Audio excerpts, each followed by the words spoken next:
Question number 10 பார்க்கலாம்ப்பா 5.2ல ஒரு பெருக்குத் தொடரின் PQ ஆறாவது உறுப்புகள் முறையே A, B, C எனில் Q minus R into log A plus R minus P into log B plus P minus Q into log C equal to 0. இந்த ஆன்சரை நம்ம வந்து கொண்டு வரலாமா? பெருக்குத் தொடரில் வந்து AR square etcetera AR power n minus 1, அதாவது இதுலேயே நம்மளுக்கு ஸ்மால் ABC யூஸ் பண்ணியிருக்கனால இங்கே கேபிட்டல் லெட்டர் யூஸ் பண்ணிட்டாங்க. ஓகே, ஆல்ரெடி இதுலேயும் இங்கே ஆர் இருக்குது. ஓகே, அதனால் இங்கே ஸ்மால் ஆர் யூஸ் பண்ணாமல் கேபிட்டல் ஆர் யூஸ் பண்ணியிருக்காங்க. இங்கே ஸ்மால் ஏ வரனால இங்கே கேபிட்டல் ஏ யூஸ் பண்ணிட்டாங்க. இது பெருக்கு தொடர் வரிசையோட பொது வடிவம் AR square etcetera AR power n minus 1. ஓகேவா? இதில் என்ன கொடுத்துருக்காங்கன்னா ஏ ஈக்குவல் டு என்னது பியாவது உறுப்பா? பியாவது உறுப்பு இது ஏன்னு கொடுத்துருக்காங்க. அப்போ பியாவது உறுப்பு, அப்போ A equal to A R power B minus 1. அப்போ இதில் பி ஈக்குவல் டு எது? கியூவாவது உறுப்பா? அப்போ B equal to A R power Q minus 1. அடுத்தது ஏஆர் பவர் ஆர் மைனஸ் 1. அது என்னது? C equal to. ஓகே, இதில் ஃபஸ்ட்டு மட்டும் எடுத்துக்கிறோம். நம்ம ஒன்று மட்டும் எடுத்துக்கிறோம். Small A is equal to A R power B minus 1 இருக்கு இல்லையா?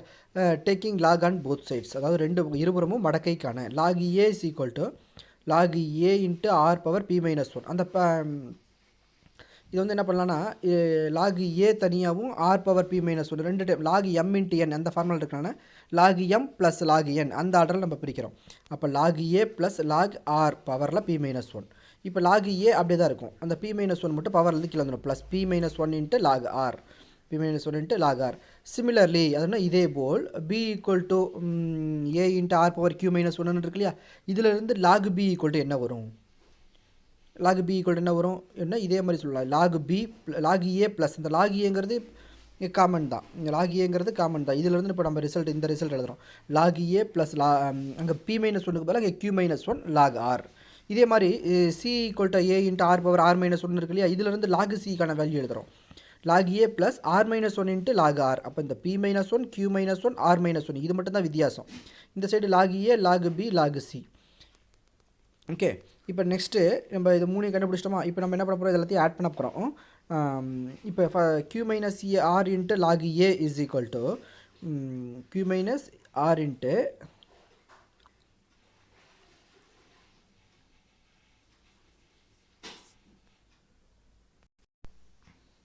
கொஸ்டினில் இங்கே கொடுத்துருக்காங்க இல்லையா? Q minus R into log ஏன்னு கொடுத்துருக்காங்களா?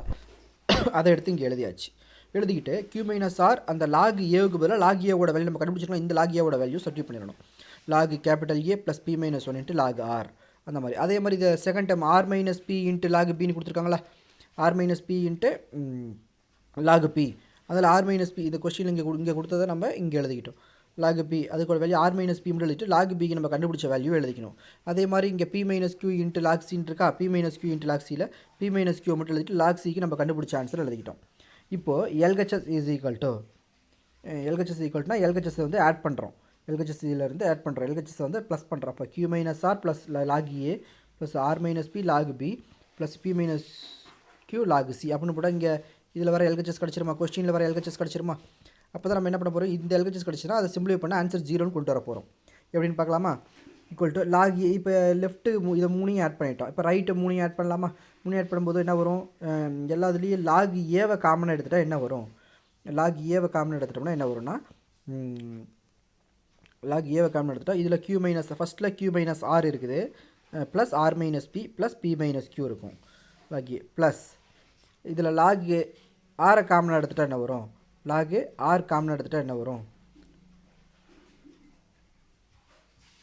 அப்படின்னா இதில் இந்த கியூ மைனஸ் ஆர் வந்து இதுக்கும் சொந்தம் இதுக்கும் தேவைப்படும் இல்லையா? இப்போ Q minus R into R minus B minus 1 plus R minus B into Q minus 1 plus B minus Q into R minus 1. ஏன்னா இந்த கியூ மைனஸ் ஆருங்கிறது வந்து இதில் இருக்கிறது வந்து ரெண்டுக்குமே ஜென்ரலாக வருங்கனால இப்போ லாக் ஏவை காமனாக எடுத்தோம்னா இந்த டேர்ம் மட்டும்தான் இருக்கும். ப்ளஸ் அதாவது Q minus R plus R minus B plus B minus Q plus log ஆரை காமனாக எடுத்துட்டோம்னா பி மைனஸ் 1 இருக்கும். இந்த கியூ மைனஸ் ஆர் அது கூடயும் வரும். ஓகேவா? அதை வந்து இங்கே எழுதியாச்சு. அப்போது லாக் ஏ இன்ட்டு 0 வந்துடும். ஏன்னா இதில் ப்ளஸ் கியூக்கு மைனஸ் கியூ மைனஸ் பிக்கு ப்ளஸ் பி ப்ளஸ் ஆருக்கு மைனஸ் ஆர் கேன்சல் ஆச்சுன்னா 0 வந்துடும்.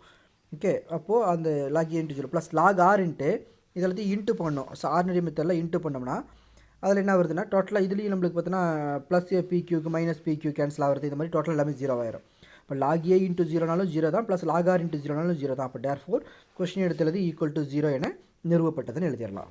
ஓகே, அடுத்தது question number 7.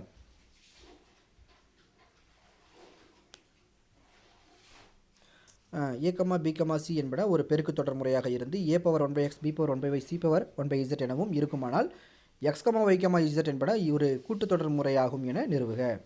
a, b, c என்பன என்ன முறை? பெருக்கு தொடர் முறை கொடுத்துருக்காங்களா? பெருக்கு தொடர் முறை நம்மளுக்கு என்ன தெரியும்? b ஸ்கொயர் ஈக்குவல் டு ஏசின்னு தெரியுமா? பெருக்கு தொடர் முறைக்கான formula b square equal to AC. அடுத்து என்ன கொடுத்துருக்காங்க? a power 1/x b power 1/y c power 1/z மூணுமே ஈக்குவல்னு கொடுத்துருக்காங்களா? அதை நம்ம ஈக்குவல் டு கேன்னு எடுத்துக்கலாம். ஒவ்வொன்றையும் தனித்தனியாக ஈக்குவல் டு கே போடுங்க. a power 1/x is equal to கேனா a ஈக்குவல் டு கே பவரில் எக்ஸ்னு வந்துடும். ஏன்னா அந்த 1/x இந்த பவரில் வரும்போது ரைட் சைடு வரும்போது எக்ஸ்னு வந்துடும். அதே மாதிரி b power 1/y is equal to கேனா b ஈக்குவல் டு கே பவரில் ஒய்.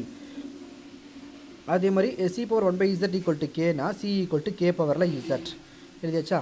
இப்போ ஏபிசிக்கு வேல்யூ கண்டுபிடிச்சோம். அந்த பி ஸ்கொயர் ஈக்குவல் டு ஏசிங்கிற ஃபார்முலாவில் சப்ஸ்டிட்யூட் பண்ணுங்கள்.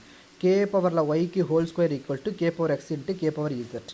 அப்போ K power 2y is equal to K power X plus Z. இந்த கேவை விட்டுருங்க, அடுக்கு 2 சமப்படுத்துங்க. 2y equal to X plus இசட்டா? அப்போ y equal to X plus Z by 2வா? அப்படின்னா இதை வந்து நடுவில் இருக்க நம்பராக எடுத்துக்கலாம். இது ஃபஸ்ட் நம்பர், இது லாஸ்ட் நம்பர். அப்போ எக்ஸ், ஒய், இசட் என்பது எதில் இருக்கும்?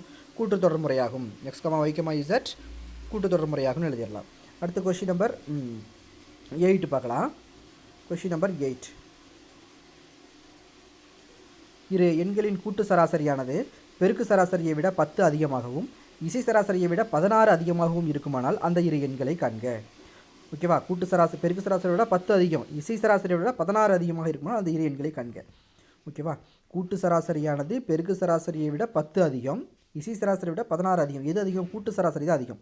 இப்போ ஏஎம்முக்கு என்ன ஃபார்முலா அப்படின்னு பார்த்தோம்னா, இதை கூட்டு சராசரிக்கு a + b / 2. அதை வந்து கேபிட்டல் ஏன்னு வச்சுக்கோ. ஏன்னா அரித்மெட்டிக் மீன்னு சொல்லுவோம் இல்லையா, அதனால் கேபிட்டல் ஏ.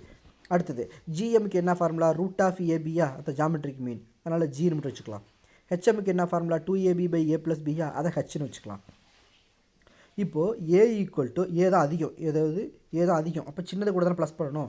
கூட்டு சராசரி என்னது? பெருக்கு சராசரியை விட 10 அதிகம். அப்போ பெருக்கு சராசரி விட 10 கூட்டினா அது கூட்டு சராசரிக்கு ஈக்குவல். அப்போ சின்னது இதுவும் அது கூட தானே ப்ளஸ் பண்ணணும். அப்போ தான் 2 ஈக்குவல் ஆகும். இப்போ ஏ ஈக்குவல் டு ஜி + 10ங்கிறது 1. இதுலேயே ரெண்டாவது பாருங்கள், a ஈக்குவல் டு ஹச் + 16. ஏன்னா இப்போ இசை சராசரியை விட 16 அதிகம். a equal to H + 16.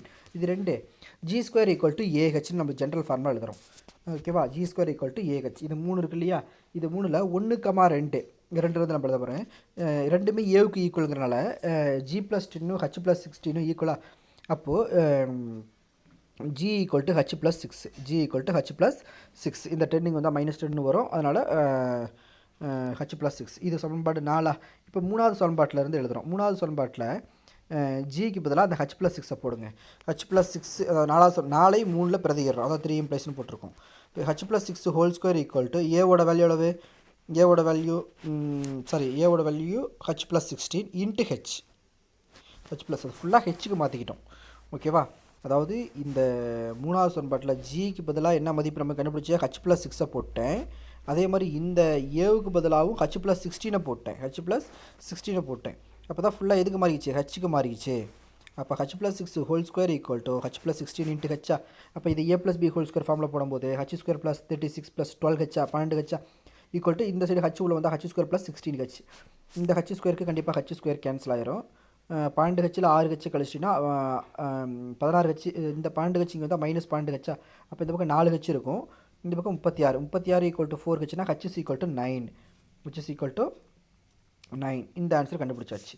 இப்போ இதில் சப்ஸ்டிட்யூட் பண்ணால் ஏ கிடச்சிரும். ஏ ஈக்குவல் டு 9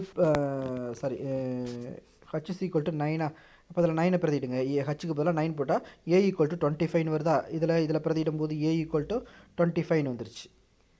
இப்போ H is equal to 9, A equal to 25. அடுத்தது நம்மளுக்கு A equal to a + b / 2ன்னு போட்டிருக்கோம்ல, a + b / 2. இதிலிருந்து இப்போ ஏவும் ஹெச்சும் கண்டுபிடிச்சிருக்கோம்.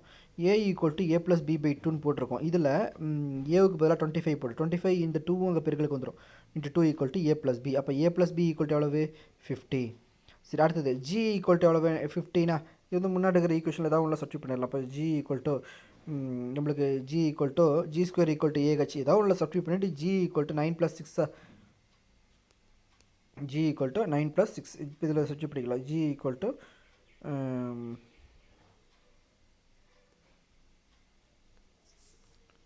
9 + 60. 9 + 6 4th ஈக்குவேஷனில் போட்டிருக்காங்க. g = h + 6 தானே, அதில் ஹச்சோட வேல்யூ 9 தெரியுமில்ல, அதை போட்டோம்னா 15. அப்போ நம்ம இது வரைக்கும் என்னென்ன கண்டுபிடிச்சிருக்கோம்னா ஹச்சோட வேல்யூ 9. எப்படின்னா ஃபஸ்ட்டு ஈக்குவேஷன் ரெண்டாவது ஈக்குவேஷன்லாம் பாருங்கள்.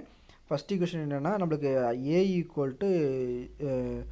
ஜியை விட 10 அதிகம், g + 10ன்னு போட்டிருப்போம். அடுத்தது a = h + 16 போட்டோம், g² = ahன்னு போட்டோம். இந்த மூணையும் எடுத்துக்கிட்டதுக்கப்புறம் ஃபஸ்ட்டு செகண்டை கம்பேர் பண்ணால் g = h + 6ன்னு கிடைக்கிது, ஒரு நாலாவது ஈக்குவேஷன் கிடைக்கிது. இப்போ இந்த நாலாவது ஈக்குவேஷன்லையும் இந்த மூணாவது ஈக்குவேஷன்லையும் போட்டோம்னா நம்மளுக்கு ஃபுல்லாக ஹெச்சுக்கு மாறினால ஹச்சோட வேல்யூ கிடச்சிரும். ஃபுல்லாக ஹெச்சுக்கு மாறினா ஹச்சோட வேல்யூ கிடச்சிரும். ஹெச்சோட வேல்யூ கிடச்சிதுன்னா இதில் சுற்றி பண்ணோம்னா a அதில் சுற்றி பண்ணும்போது ஏவோட வேல்யூ கிடச்சிரும். அதுக்கப்புறம் நம்ம a = a + b/2ங்கிற ஃபார்முலா இருக்குது இல்லையா, ஃபஸ்ட் ஈக்குவேஷன், அதில் போனோம்னா a + b = 50 கிடச்சிருக்கும். அது தேவைப்படுறதுனால அப்படியே வச்சுக்கிட்டோம். அடுத்தது இந்த ஃபோர்த் ஈக்குவேஷனில் ஹச்சோட வேல்யூ போட்டால் ஜியோட வேல்யூ கிடச்சிரும், 15 கிடச்சிருச்சு. ஆல்ரெடி நம்மளுக்கு தெரியும், அதாவது நம்மளுக்கு ஏவோட வேல்யூ கிடச்ச உடனே இங்கே கொடுத்துருக்க ஃபஸ்ட் ஈக்குவேஷனில் போட்டுடணும். அதை வச்சு ஒரு ஈக்குவேஷன் கிரியேட் போட்டால் a + b = 50. அதே மாதிரி ஜியோட வேல்யூ கிடச்ச உடனே ஜியோட வேல்யூ 15 கிடச்ச உடனே g = √(ab)ன்னு இருக்குல்ல, இதில் ரெண்டாவது ஈக்குவேஷனில் போட்டணும் √(ab) = 15. அப்போ ரெண்டு சைடு ஸ்கொயர் பண்ணால் ab = 225, b = 225/a. இப்போ இந்த ரெண்டையும் பார்க்கணும். இந்த 225/a இதில் பிரதி சப்ஸ்டிட்யூட் பண்ணுறோம். அப்போது a + 225/a = 50. எல்லாத்தையும் ஏவால் இன்ட்டு பண்ணிக்கலாம். ஏவால் இன்ட்டு பண்ணி ஃபேக்டரைஸ் பண்ணால் ஏவோட வேல்யூ 545ன்னு கிடைக்குது. 5,45. ஏவோட வேல்யூ 5னா இதில் சப்ஸ்டிட்யூட் பண்ணால் பியோட வேல்யூ 45 கிடைக்கும். இல்லை ஏவோட வேல்யூ 45னா பியோட வேல்யூ 5. அப்போ அந்த இரு எண்கள் 5,45, 5,45, 45,5ன்னு வருது. அப்போ அந்த இரு எண்கள் 5,45. இந்த சம்மோட நம்மளுக்கு 5.2 எக்ஸசைஸ் ஓவர். நெக்ஸ்ட் கிளாஸில் நம்ம 5.3 ஸ்டார்ட் பண்ணிக்கலாம். ஓகே.